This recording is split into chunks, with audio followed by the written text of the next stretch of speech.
Restaurant owner से एक सवाल है। सवाल ये है कि क्या आपका मेन्यू जो है वो आपके बिजनेस ग्रोथ में या सेल्स में आपकी मदद करता है? कहीं वो ऐसा तो नहीं है कि वो सिर्फ एक बुक की तरह है जिसमें आपका कंज्यूमर आता है, वो उसको पढ़ता है और फिर जो है उसमें से ऑर्डर कर देता है, दैट्स इट। मतलब आपका मेन्यू जो है इंटरैक्टिव नहीं है, आपके कस्टमर को बताता नहीं है कि आप क्या और ले सकते हैं, क्या परचेज़ कर सकते हैं, क्या बेटर है आपके लिए, क्या मतलब सेम वैल्यू में आप क्या क्या चीज़ें ले सकते हैं। क्या ये सब कॉम्बिनेशन आपका नॉर्मल मेन्यू कर सकता है? नहीं कर सकता। मैं इसका जवाब दूंगा आपको, लेकिन उससे पहले आप सबको कॉन्ग्रेचुलेट करना चाहूँगा अपने चंद्रयान मिशन 3 पे, जिसने कि आज सक्सेसफुली लैंड किया है मून पे। और अपने सारे साइंटिस्ट्स को मैं बहुत बहुत कॉन्ग्रेचुलेट करना चाहूँगा और अपने सारे कंट्रीमेंस को भी बहुत बहुत कॉन्ग्रेचुलेट करना चाहूँगा। चलिए अब बात करते हैं कि जो सवाल मैंने आपसे पूछा था इस वीडियो की स्टार्टिंग में, उसका जवाब देता हूँ मैं आपको। डिजिटल मेन्यू कर सकता है, नॉर्मल मेन्यू नहीं, डिजिटल मेन्यू कर सकता है। डिजिटल मेन्यू कैसे कर सकता है? अब इसके 4 पॉइंट्स हैं, बल्कि मैं आपसे 4 पॉइंट्स डिस्कस करूंगा इस पर। पहला पॉइंट, अपसेलिंग। अपसेलिंग क्या है?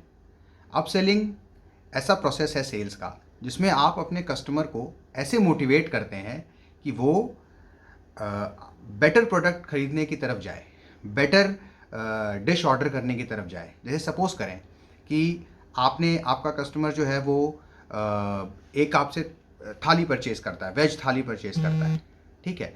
तो क्या आपका मेन्यू जो है वो उसको बताएगा कि भाई आप वेज थाली की जगह ये ऑर्डर करें, अगर इसके साथ एक कॉम्बो ऑर्डर करें तो आपके लिए बेहतर भी रहेगा और आप एक मिनिमम एक बेटर कॉस्ट में आप एक जो है बेटर आइटम जो है वो परचेज कर रहे हैं। नॉर्मल मेन्यू तो नहीं बताएगा, लेकिन डिजिटल मेन्यू डेफिनेटली बताएगा। कैसे बताएगा? आप different different combos immediately real time में ऐड कर सकते हैं अपने इस डिजिटल मेन्यू के अंदर। और जैसे जैसे आप ऐड करेंगे, आपका डिजिटल मेन्यू आपके कस्टमर्स के साथ इंटरैक्ट करेगा। जैसे सपोज करें कि एक कस्टमर ने पिज़्ज़ा ऑर्डर किया, तुरंत आपका डिजिटल मेन्यू उसको उससे रिलेटेड ऑफर्स दिखा देगा कि अगर आप स्मॉल पिज़्ज़ा की जगह लार्ज पिज़्ज़ा ऑर्डर करते हैं, साथ में इसका कोक ऑर्डर करते हैं, तो आपको ये बेनिफिट्स मिलेंगे कॉस्ट वाइज। कस्टमर मोटिवेट हुआ, कस्टमर को भी ये मोटिवेशन आया कि ये तो बेटर वे है कि मैं ये परचेज़ कर लेता हूँ रादर देन ये। क्योंकि देखिए, अगर कोई कस्टमर पिज़्ज़ा लेगा तो वो साथ में कोल्ड ड्रिंक भी ऑर्डर करेगा ही करेगा। अलग अलग करेगा तो उसको भी पता है कि अगर मैं अलग अलग करूँगा तो मेरे को महंगा पड़ेगा, तो वो क्या करेगा कि कॉम्बो पे जाएगा। कॉम्बो पे जाते ही क्या हुआ, आपकी जो टोटल सेल्स वैल्यू है, बिलेबल वैल्यू है, वो बढ़ गई। आपकी बिलेबल वैल्यू बढ़ गई, आपकी सेल्स बढ़ गई, ठीक है। कस्टमर को भी बेटर एक्सपीरियंस हुआ कि मुझे एक रिलेटिवली बेटर कॉस्ट में उसने अच्छा एक्सपीरियंस लिया, अच्छा फूड लिया और वो हैप्पी, खुश होकर के वहाँ से निकल गया। अब आते हैं दूसरे पॉइंट पे। दूसरा पॉइंट है क्रॉस सेलिंग। अच्छा, क्रॉस सेलिंग क्या है? क्रॉस सेलिंग बेसिकली आपके एग्जिस्टिंग कस्टमर्स, जो आपके एग्जिस्टिंग कस्टमर्स होते हैं, वो आपके पास बार बार लौट करके क्यों आए? ये एक बहुत बड़ा सवाल है, ठीक है। आपके जो रेस्टोरेंट में जो फूड सर्व होता है वो बहुत टेस्टी है, आपका एक्सपीरियंस अच्छा है, दैट्स परफेक्टली फाइन। लेकिन उसके अलावा, क्योंकि आजकल का जो कंपटीशन है ना, वो सिर्फ यहाँ तक सीमित नहीं है।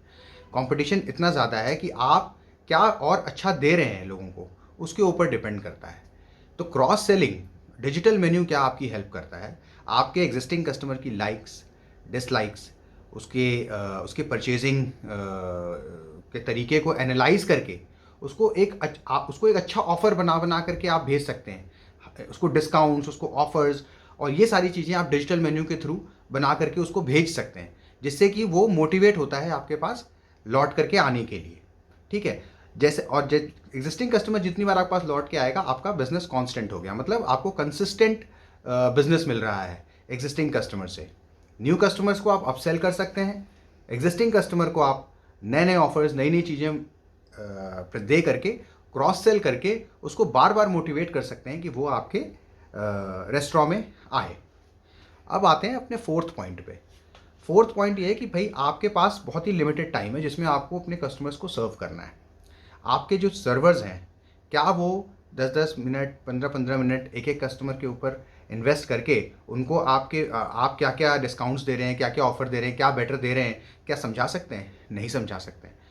डिजिटल मेन्यू ये काम कर सकता है और साइमल्टेनियसली मल्टीपल कस्टमर्स के साथ काम कर सकता है।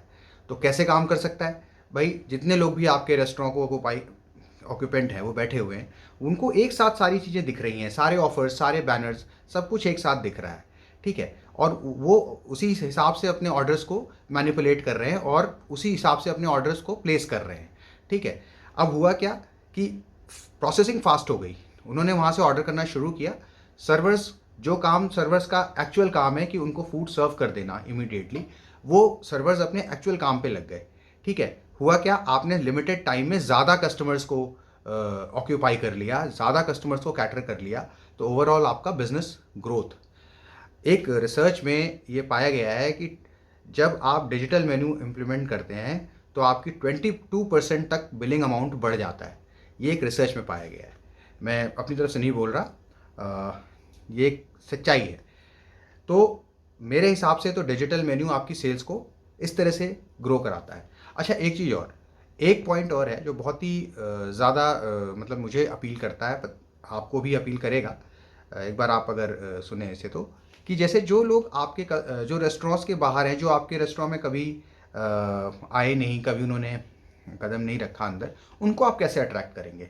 जैसे आपका रेस्टोरेंट है, कहीं पर बाहर से लोग गुजर गुजर रहे हैं, आ रहे हैं, जा रहे हैं, तो आप वहाँ पे, आपने कई बार देखा होगा रेस्टोरेंट्स के बाहर 20% ऑफ, 30% ऑफ एक ऑफ़र लगा करके वाइट बोर्ड पे लगा दिया जाता है, ठीक है। तो उतना करता है बट उतना अपील नहीं करता। सोचिए कि अगर हम एक ऐड बना दें कि स्कैन करो और ढेर सारे ऑफर्स पाओ, सपोज करो इस तरीके का हमने एक ऐड बना दिया और हमने उसको क्यूआर कोड के साथ बाहर लगा दिया। अब जब क्यूआर कोड को हमने बाहर लगा दिया, लोगों ने उसको स्कैन किया, स्कैन करते ही हुआ क्या, आपका सारा मेन्यू, सारे ऑफर, सारी चीज़ें उस कस्टमर के मोबाइल पे दिखनी शुरू हो गई, दिखनी शुरू हो गई। जैसे ही उसको आपका सारा आइटम और सब सारी चीज़ें दिखने लग गई, तो वो इंगेज होना शुरू हो जाएगा आपके मेन्यू के साथ। आपके मेन्यू में वो हर एक चीज़ को देखेगा, हर एक ऑर्डर्स को देखेगा, हर एक ऑफर्स को देखेगा, हर एक डिस्काउंट्स को देखेगा। ओवरऑल वो क्या करेगा कि आपके, वो उसको ज़्यादा अट्रैक्ट करेगा कि वो आपके रेस्टोरेंट में आए और ऑर्डर करे। ऑर्डर करने के चांसेस उसके बहुत ज़्यादा बढ़ जाते हैं। In it self digital menu क्या करता है कि डिजिटल मेन्यू के साथ आप इतना प्ले कर सकते हैं ना, इतना प्ले कर सकते हैं कि और इमीडिएटली आप अपने ऑफर्स बना सकते हैं, हटा सकते हैं, सीजन्स के हिसाब से अपने ऑफर्स बना सकते हैं, हटा सकते हैं। नया आइटम ऐड करना है, तुरंत आपने ऐड किया, तुरंत आपने हटा दिया। तो ये सारे प्रोसेस इतनी फास्ट आप कर सकते हैं डिजिटल मेन्यू के साथ कि जो कि एक नॉर्मल मेन्यू नहीं कर सकता। नॉर्मल मेन्यू की अपनी रेलिवेंस है, मैं उसके इनकार नहीं करता, लेकिन डिजिटल मेन्यू आज की बहुत ज़रूरत है। अगर आपको अपने बिज़नेस को रियली एक ग्रोथ देनी है ना, तो डिजिटल मेन्यू को ज़रूर इम्प्लीमेंट करें और एक बार ज़रूर फूडी लव का डिजिटल मेन्यू ट्राई करके देखें। मैं आपको गारंटी करता हूँ कि आप कहीं से भी निराश नहीं होंगे। आज के लिए यही ख़त्म करते हैं। नेक्स्ट टाइम आऊँगा तो आपको बताऊँगा डिजिटल इन्विटेशंस के बारे में और रेस्टोरेंट ऑटोमेशन के बारे में। फूडी लव आपके साथ आपकी किस तरह से मदद कर सकता है। तब तक के लिए गुड बाय, पीस आउट।